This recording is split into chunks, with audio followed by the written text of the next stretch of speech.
Hello प्यारे student, नमस्कार। स्वागत है एक और नए वीडियो में। तो आज के इस वीडियो में प्यारे बच्चे, बिहार बोर्ड मैट्रिक परीक्षा समिति के द्वारा जो आपका मॉडल पेपर जारी किया गया है सोशल साइंस का, उसका हम 80 ऑब्जेक्टिव प्रश्न को पूरा एनालिसिस करने वाले हैं। तो पूरा वीडियो को जरूर देखिएगा।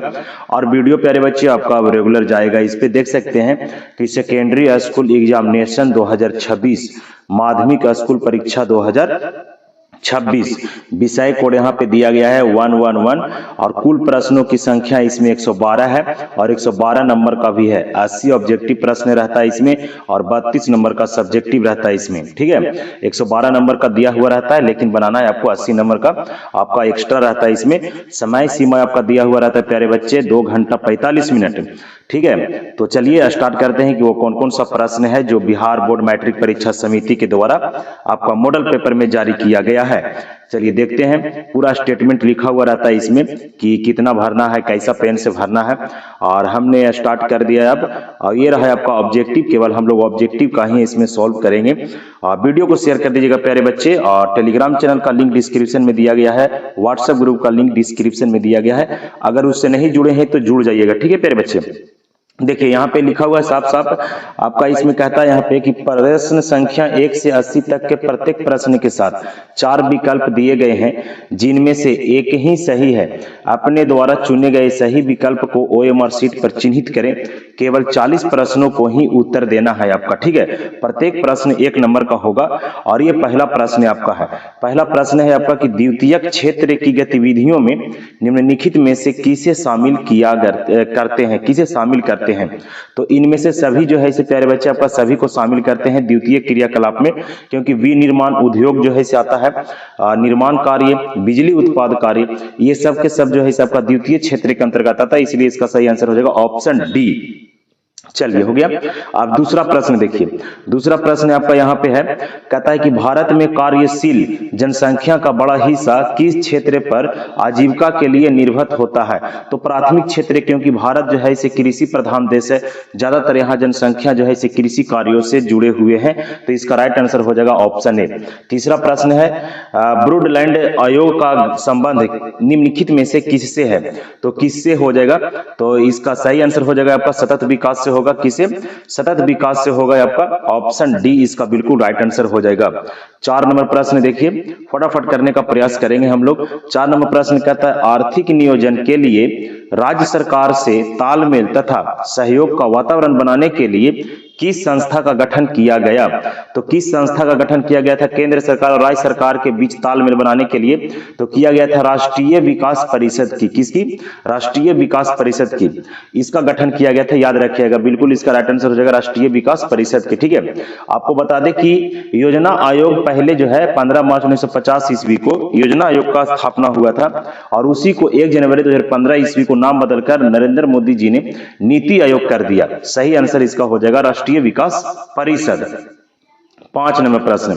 5 नंबर प्रश्न डियर स्टूडेंट कि भारत के प्रथम राष्ट्रीय मानव विकास रिपोर्ट के अनुसार निम्नलिखित में से किसकी उपभोक्ता व्यय क्षमता में वृद्धि हुई है। तो किसमें वृद्धि हुई है, तो बता दें आप लोगों को कि इसका जो वृद्धि हुआ है वो नगरीय जनता की वृद्धि हुआ है। किसकी, नगरीय जनता की वृद्धि हुई है, ग्रामीण जनता, किसान और इनमें से सभी। हालांकि इसका आंसर तो सभी में वृद्धि हुआ, लेकिन ज्यादातर कहां हुआ, नगरीय में। अगला प्रश्न देखते हैं। ये रहा 6 नंबर प्रश्न आपका स्क्रीन पे, कहता है इनमें से कौन कृषि आधारित उद्योग का उदाहरण है। कृषि आधारित, तो कृषि आधारित चीनी उद्योग जो है कृषि आधारित है, गन्ना की आवश्यकता होती है। सूती वस्त्र उद्योग के लिए कपास की आवश्यकता होती है, और खाद्य प्रसंस्करण उद्योग, इनमें से सभी इसका बिल्कुल राइट एंड करेक्ट आंसर हो जाएगा। इसका सही आंसर हो जाएगा इनमें से सभी डी। 7 नंबर प्रश्न है, प्रोफेसर केन्स के अनुसार राष्ट्रीय आय में किसे शामिल करते हैं। प्रोफेसर केन्स के अनुसार राष्ट्रीय आय में किसे शामिल करते हैं। तो 7 नंबर प्रश्न का सही आंसर हो जाएगा कि उपभोग व्यय यानी खर्च, उपभोग और विनियोग व्यय यानी दोनों के खर्च में आपका शामिल करते हैं। ऑप्शन सी इसका बिल्कुल सही आंसर हो जाएगा। 8 नंबर प्रश्न, शुद्ध राष्ट्रीय उत्पाद, शुद्ध राष्ट्रीय उत्पाद की गणना में किसे शामिल नहीं किया जाता है। तो तो किसे शामिल नहीं किया जाता? तो कच्चे माल की कीमत को शामिल नहीं किया जाता। ऑप्शन सी इसका बिल्कुल सही आंसर हो गया। 9 नंबर प्रश्न है, निम्नलिखित में से कौन वाणिज्यिक बैंक नहीं है? निम्नलिखित में से कौन वाणिज्यिक बैंक नहीं है? तो भारतीय रिजर्व बैंक जो है वह वाणिज्यिक बैंक नहीं है, जबकि state bank, central bank of India, Punjab national bank of India, ये सब जो है इसे आपका बैंक है। लेकिन भारतीय रिजर्व बैंक यानी आरबीआई, जिसकी स्थापना 1935 ईस्वी में किया गया था, ये सभी बैंकों का बाप है ये। ठीक है, ऑप्शन ए इसका बिल्कुल सही आंसर हो जाएगा। नेक्स्ट प्रश्न देखते हैं 10 नंबर प्रश्न। 10 नंबर प्रश्न है, सहकारिता के संचालन का दायित्व राज्य सरकारों को कब प्राप्त हुआ? तो सहकारिता का गठन जो है इसे 1904 ईस्वी में हुआ था, लेकिन दायित्व कब प्राप्त हुआ? तो यह हुआ 1914 ईस्वी में। राज्य सरकारों को कब दायित्व प्राप्त हुआ? तो 1914 में। और सहकारिता का गठन कब हुआ? तो 1904 ईस्वी में। इसी पर क्वेश्चन से फंसना नहीं है प्यारे बच्चे, थोड़ा सा घुमा दिया क्वेश्चन को। ऑप्शन ए इसका बिल्कुल सही आंसर हो जाएगा।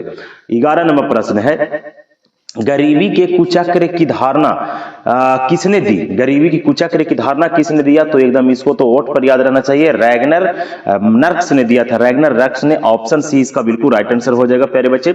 12 नंबर प्रश्न है, इनमें से किस संसाधन का पारिश्रमिक ब्याज है? इनमें से किस संसाधन का पारिश्रमिक ब्याज है?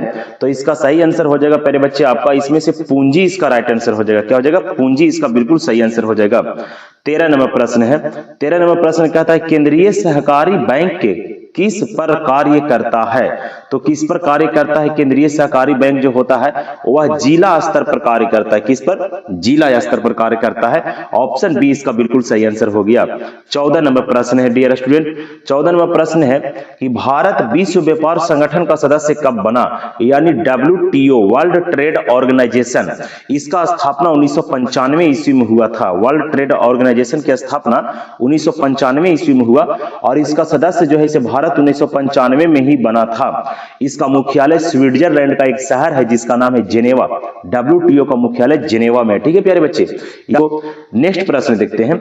15 नंबर प्रश्न कहता है इसमें, राष्ट्रीय फोरम के आदेश के से संतुष्ट उपभोक्ता कितनों दिनों के अंदर उच्चतम न्यायालय में अपील कर सकता है? तो राष्ट्रीय फोरम के आदेश के असंतुष्ट जो रहता है उपभोक्ता यानी कंज्यूमर, वह 30 दिनों के अंदर उच्चतम न्यायालय यानी हाई कोर्ट में अपील दे सकता है। ऑप्शन बी इसका बिल्कुल सही आंसर हो गया। अगला प्रश्न है इसमें, मेजनी का संबंध किससे है? तो मेजनी का संबंध किस दल से है? तो बता दें कि कार्बोनरी संगठन से भी मेजनी का संबंध है। इसके बाद यंग इटली से भी उनका संबंध है और यंग यूरोप से भी उसका संबंध है। ऑप्शन डी इसका बिल्कुल सही आंसर हो जाएगा। कार्बोनरी संगठन की स्थापना 1810 ईस्वी में हुआ था और यंग इटली के स्थापना ये किए थे मेजनी ने 1831 में, 1834 में यंग यूरोप की स्थापना किए थे। ठीक है प्यारे बच्चे, तो ऑप्शन डी इसका आंसर बिल्कुल सही हो गया। 16 नंबर हो गया। 17 नंबर प्रश्न। 17 नंबर प्रश्न है कि कार्ल मार्क्स आदेश किसने जारी किया? तो कार्ल वार्स्ट जो है इसे किसने जारी किया? तो मेटरनिख ने किया था। किसने? मेटरनिख ने किया था। नेक्स्ट प्रश्न 18 नंबर प्रश्न है। प्रश्न है आपका इसमें कि साम्यवादी शासन पहली बार अपनाया गया किसके द्वारा अपनाया गया था? तो साम्यवादी व्यवस्था जो है इसे सबसे पहले रूस ने अपनाया था और फिर बाद में समाजवादी को अपना लिया, लेकिन शुरुआत में रूस जो था से साम्यवादी शासन व्यवस्था को अपनाया था। अगला प्रश्न देखते हैं। 19 नंबर प्रश्न है।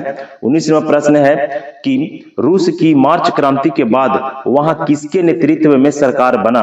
तो मार्च क्रांति के बाद जो है इसे केरेंस्की के नेतृत्व में सरकार बना और फिर केरेंस्की को हटाकर लेनिन सरकार बना लिया, जो आपका इसमें हो गया बोल्शेविक दल का नेता थे लेनिन और उसी का सरकार बना। और केरेंस्की जो था वह मेंशेविक दल का नेता था।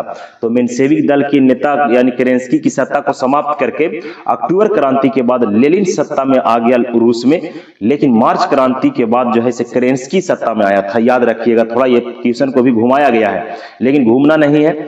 अगला प्रश्न है आपका, चेका कैसा संगठन है? तो चेका जो है प्यारे बच्चे, चेका जो है आपका कैसा संगठन है? तो चेका जो है आपका गुप्त पुलिस संगठन है। ऑप्शन ए इसका बिल्कुल सही आंसर हो जाएगा।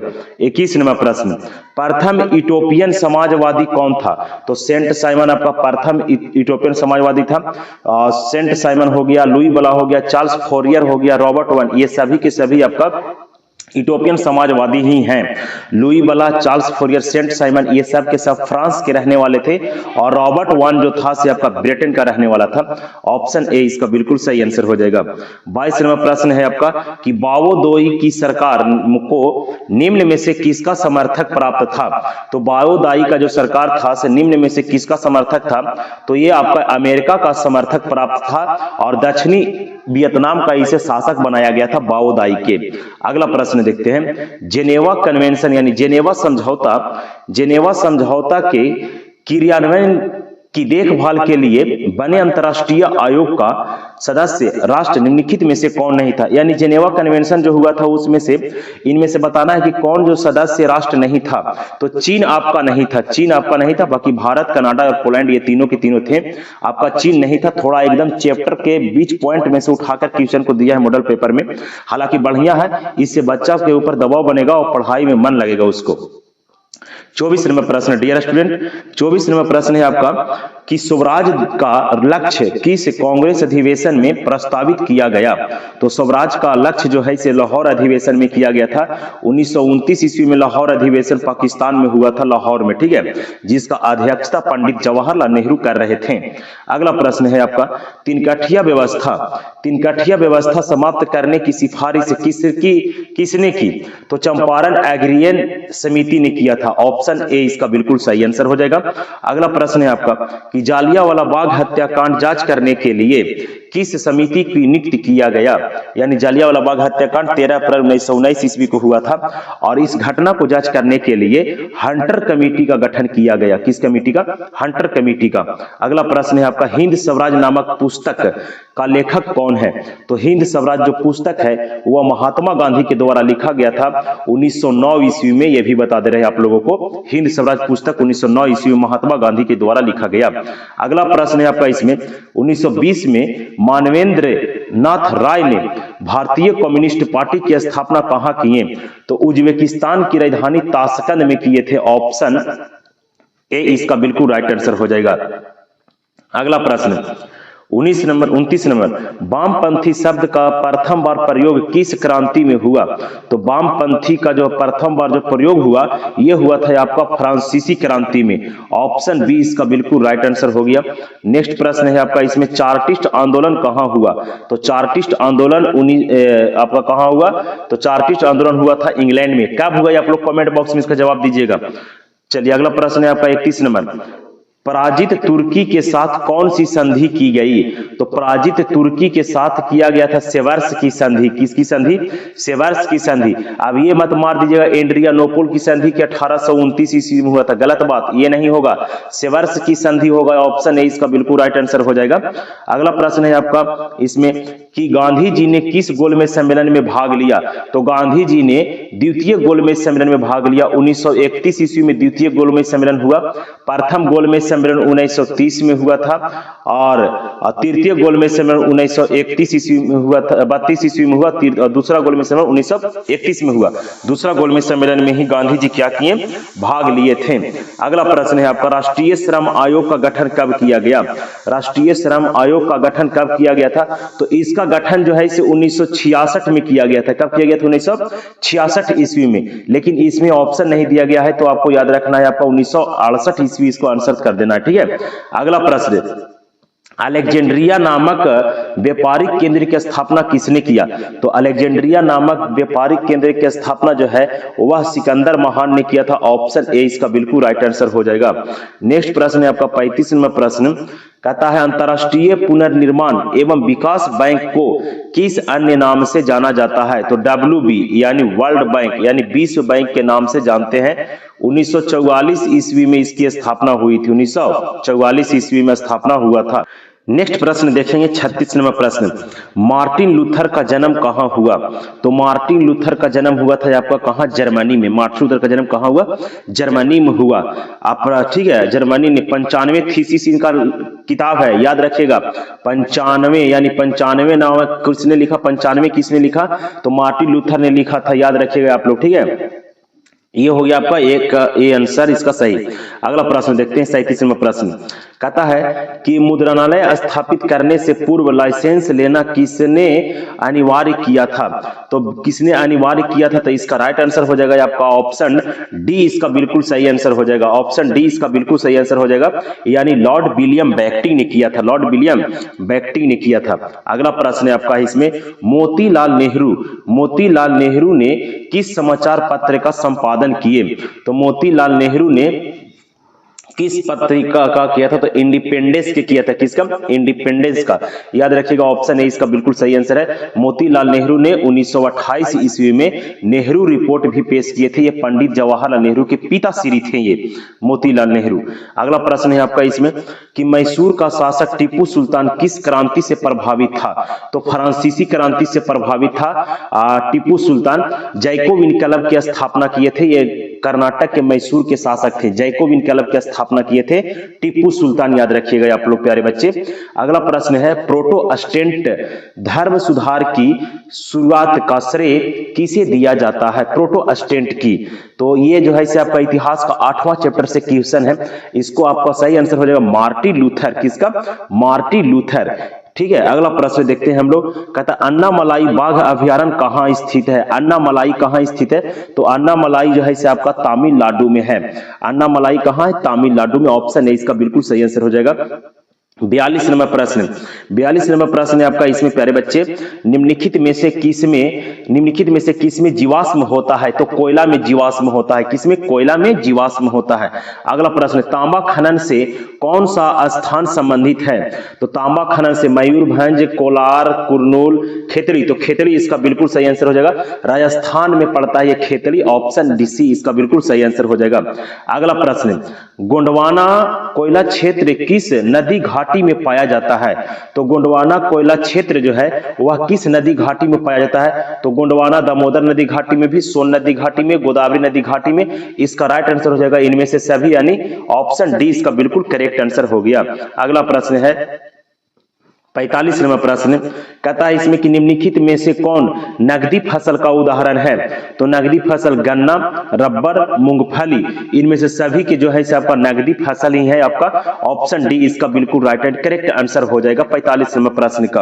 अगला प्रश्न है आपका 46 नंबर प्रश्न, कहता है कि भारत में पहली चीनी मिल किसके द्वारा शुरू किया गया?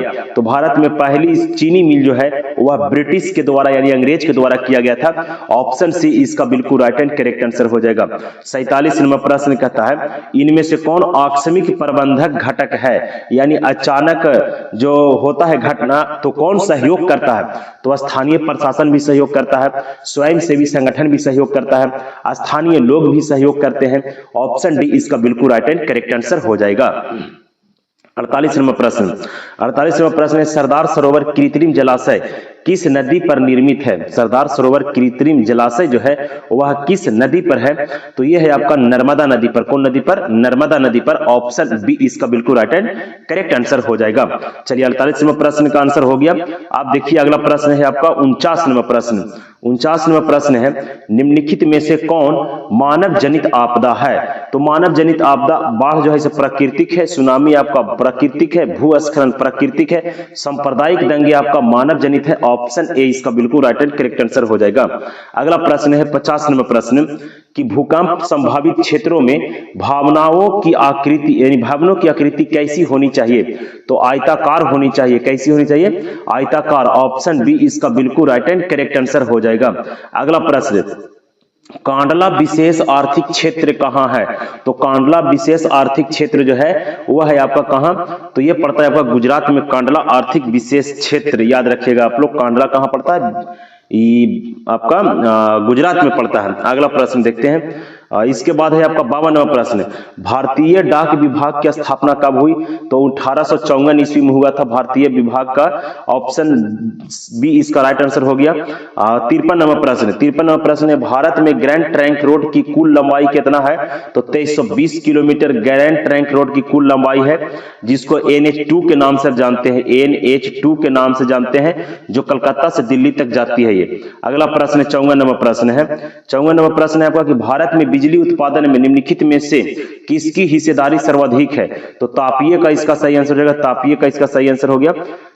55 नंबर प्रश्न, पुराने जलोढ़ मिट्टी को क्या कहते हैं? तो पुराने जलोढ़ मिट्टी को बांगर कहते हैं और नवीन जलोढ़ मिट्टी को खादर कहते हैं। अगला प्रश्न 56 नंबर प्रश्न है आपका कि भारत में तांबा गलाने का पहला कारखाना स्थापित किया गया था कहां? तो खेतड़ी में किया गया था। कहां? खेतड़ी, राजस्थान में, याद रखिएगा। अगला प्रश्न है काजू की खेती के लिए कौन सी मृदा उपयुक्त सही है? तो लैटेराइट मिट्टी में ज्यादातर काजू का उत्पादन होता है। केरल, इस सब में जो है केरल राज्य में लैटेराइट मिट्टी पाई जाती है।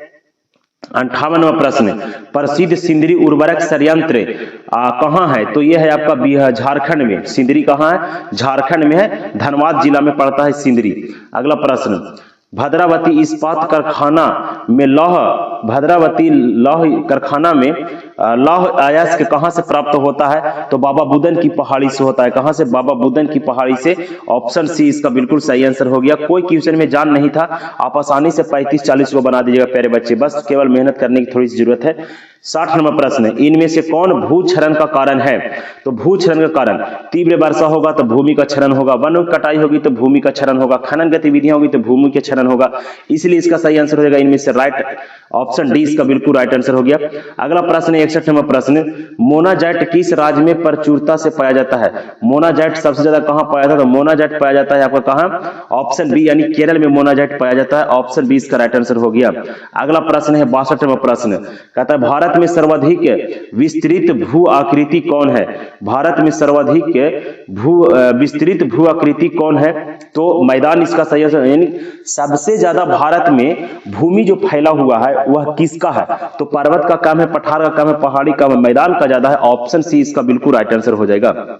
अगला प्रश्न देखिए 63 नंबर प्रश्न, बिहार में अति जल दोहन से किस तत्व का संकेंद्रण बढ़ा है? तो आर्सेनिक का बढ़ा है। किसका? आर्सेनिक का, याद रखिएगा।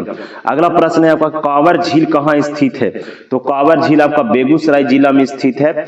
बेगूसराय में कांवर झील है। यहां पर साइबेरियन पंछी आती है साइबेरिया से उड़कर ठंडी के मौसम में। अगला प्रश्न 65 नंबर में देखिए, कहता है भारत में मैंग्रोव मुख्यतः कहां पाया जाता है? तो मैंग्रोव वन जो है इसे कहां पाया जाएगा? तो यह पाया जाता है आपका सुंदरबन में। कहां? सुंदरबन में पाया जाता है। ऑप्शन बी इसका बिल्कुल राइट आंसर हो जाएगा। 66 नंबर प्रश्न, किस खनिज को उद्योगों की जननी कहते हैं? तो लौह अयस्क को उद्योगों की जननी कहा जाता है। ऑप्शन डी इसका राइट आंसर हो गया। 67 नंबर प्रश्न, पूर्वोत्तर रेलवे का मुख्यालय कहां है? तो पूर्वोत्तर रेलवे का मुख्यालय हाजीपुर में पड़ता है। बिहार का ये में है एक मुख्यालय। बिहार के किस जिले में नहरों द्वारा सर्वाधिक सिंचाई होता है? तो रोहतास में सर्वाधिक सिंचाई होता है आपका नहरों के द्वारा, याद रखिएगा ये प्रश्न को। अगला प्रश्न देखते हैं। नेक्स्ट प्रश्न है आपका, इसमें पंचायत समिति का कार्यकाल कितना सा? देखिए पंचायत समिति हो, चाहे विधायक हो, चाहे सांसद हो, प्रधानमंत्री हो, राष्ट्रपति हो, राज्यपाल हो, सभी का कार्यकाल जो होता है इससे आपका 5 साल का होता है, याद रखिएगा। आपका जितना भी होता है तितना। लेकिन राज्यसभा का सदस्यों का कार्यकाल 6 वर्ष का होता है, याद रखिएगा। राज्यसभा को छोड़ देना प्यारे बच्चे। और जो MLC होता है, मेंबर ऑफ लेजिस्लेटिव असेंबली, उसको भी छोड़ देना, काउंसिल। अगला प्रश्न देखिए 69 हो गया। 70 नंबर प्रश्न, 70 नंबर प्रश्न है कि नगर निकायों का संबंध किस संवैधानिक संशोधन से है? तो 74वां संविधान संशोधन। 74वां संविधान संशोधन 1992-93 ईस्वी में हुआ था, ठीक है, याद रखिएगा। अगला प्रश्न, समवर्ती सूची पर किसे कानून बनाने का अधिकार है? तो समवर्ती सूची, देखिए सूची जो है 3 प्रकार के होता है, संघ सूची, राज्य सूची और समवर्ती सूची। संघ सूची में केंद्र सरकार कानून बनाएगा, राज्य सूची में राज्य सरकार कानून बनाएगा। समवर्ती सूची वैसे बनाया गया है जिसमें केंद्र सरकार और राज्य सरकार दोनों मिलकर कानून बनाए, उसे समवर्ती सूची कहते हैं। तो इसका सही आंसर हो जाएगा ऑप्शन सी, यानी राज्य सरकार और केंद्र सरकार दोनों हो जाएगा। ऑप्शन सी इसका राइट आंसर हो गया। अगला प्रश्न 72 नंबर प्रश्न है, ग्राम पंचायत में निम्नलिखित में से किसके लिए स्थान आरक्षित है? तो अनुसूचित जाति एवं जनजाति, पिछड़ा वर्ग, महिला एवं इनमें से सभी। तो इसका राइट आंसर हो जाएगा 72 नंबर प्रश्न का इनमें से सभी, इसका राइट आंसर हो जाएगा सभी के लिए आरक्षित है। अगला प्रश्न 73 नंबर प्रश्न, कहते हैं निम्नलिखित में से कौन एक केंद्र शासित प्रदेश है? तो केरल, तेलंगाना, मणिपुर ये राज्य है। जम्मू कश्मीर भी पहले राज्य था, लेकिन 5 अगस्त 2019 ईस्वी को भारत के गृह मंत्री अमित शाह ने संसद में बिल पेश करके 370 धारा को हटाकर राज्य की दर्जा से छीनकर केंद्र शासित प्रदेश बना दिया गया इसे, ठीक है। ऑप्शन बी इसका राइट आंसर हो जाएगा। नया क्वेश्चन दिया है ये, कोई बात नहीं है, हम है तो सब पुराना कर देंगे। अगला प्रश्न है, पंचायत समिति का प्रधान कौन होता है? तो देखिए, पंचायत समिति का प्रधान जो होता है वो प्रमुख होता है। पंचायत समिति के निर्वाचित सदस्यों में से ही प्रमुख बनता है। ब्लॉक का प्रमुख होता है, ठीक है। और पंचायत समिति का बैठक देख रेख का काम प्रमुख का ही होता है। इसका भी कार्यकाल 5 साल का होता है। अगला प्रश्न, नेपाल में लोकतंत्र की वापसी कब हुई? तो लोकतंत्र की वापसी नेपाल में हुआ था 2006 ईस्वी में। और 2006 ईस्वी में जब लोकतंत्र की वापसी हुआ तो वहां राजा ज्ञानेंद्र था। ज्ञानेंद्र की सत्ता से हटाकर 2006 ईस्वी में जो लोकतंत्र वापसी हुआ तो वहां का जो प्रधानमंत्री बना वो बना गिरिजा प्रसाद कोइराला। गिरिजा प्रसाद कोइराला नेपाल के प्रधानमंत्री बने थे। अगला प्रश्न देखते हैं, 76 नंबर प्रश्न कहता है, कितनी संख्या पर जिला परिषद का गठन होता है? तो 50,000 की संख्या पर जिला परिषद का गठन होता है। 7,000 की आबादी पर पंचायत का गठन होता है। 5,000 की आबादी पर पंचायत समिति का गठन होता है। 500 की आबादी पर आपका वार्ड सदस्य का गठन होता है। और 5,000 की आबादी पर ही एक सरपंच की गठित होता है। वीडियो को फिर से थोड़ा सा पीछे करके देख लीजिएगा, सब बता दिए हम इसमें। अगला प्रश्न है 77 नंबर, नगर निगम का कार्यपालक पदाधिकारी कौन होता है? तो कार्यपालक पदाधिकारी जो होता है नगर निगम का वो होता है नगर आयुक्त। और नगर आयुक्त की नियुक्ति राज्य सरकार के द्वारा किया जाता है। और मेन व्यक्ति जो होता है नगर का वो होता है महापौर। कौन होता है? महापौर। तो ये इसका बिल्कुल राइट आंसर हो जाएगा, नगर आयुक्त। प्रखंड विकास पदाधिकारी बीडीओ को बोलते हैं हम लोग, ब्लॉक डेवलपमेंट ऑफिसर, जो आपका प्रखंड में बैठता है। ये हिंदी में लिख के थोड़ा बेड़ने का प्रयास किया है लेकिन बेड़ाना नहीं है हम लोगों को। अगला प्रश्न है, लोकतंत्र का प्राण किसे कहते हैं? लॉलीपॉप प्रश्न है। लोकतंत्र का प्रश्न हम लोग राजनीतिक दल को कहते हैं। किसको? राजनीतिक दल को कहते हैं। बंबई राज्य का विभाजन कर किस राज्य का गठन किया गया? तो बता दें आपको कि 1960 ईस्वी में बंबई को 2 भाग में बांट दिया गया और बांट के एक गुजरात बना दिया गया और एक महाराष्ट्र बना दिया गया 1960 में। ऑप्शन सी इसका बिल्कुल राइट एंड करेक्ट आंसर हो जाएगा। अगला प्रश्न है 80 नंबर प्रश्न। 80 नंबर प्रश्न है, यूरोपियन संघ का मुख्यालय कहां है? तो यूरोपीय संघ का स्थापना किया गया था 1993 ईस्वी में और इसका मुख्यालय है बेल्जियम की राजधानी ब्रुसेल्स में। ये था प्यारे बच्चे आपका 80 ऑब्जेक्टिव प्रश्न। मैट्रिक बिहार बोर्ड परीक्षा समिति के द्वारा निकाला गया model paper. I hope video को पूरा पसंद आया होगा। बढ़िया से वीडियो को देख लीजिए, जरूर 2-4-10 प्रश्न इससे आने वाला है। मिलते हैं एक नई वीडियो में, तब तक के लिए जय हिंद, जय भारत। मस्त रहें, दुरुस्त रहें, तंदुरुस्त रहें, स्वस्थ रहें। तैयारी आप लोग करते रहिए।